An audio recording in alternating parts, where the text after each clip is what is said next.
Urdva Prasarita Ekapadasana. It's an advanced position. You should only practice it if you are good in balancing, splits and forward bends. It gives a great sense of balance to the body. With an exhale, slowly bend forward, touch the ground, ground yourself and slowly lift the other leg from the psoas muscle. Feel a sense of stability and start to walk towards your feet with your hands. See that you bend forward as much as you can and you feel the energy lines in both legs. Let the hip remain even and stable.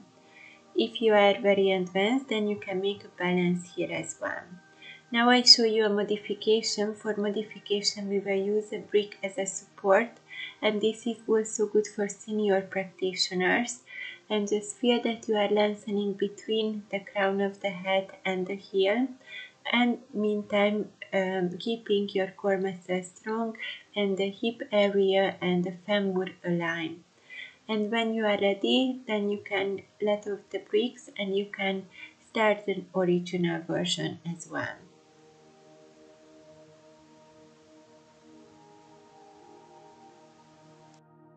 And lastly, let me show you a fun version which gives a great stability to the body.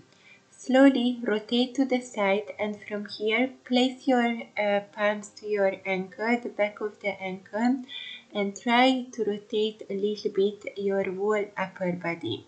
And from here make a loop with the hands. See that you are very stable, distributing the weight equally between the lower and the upper part of the body.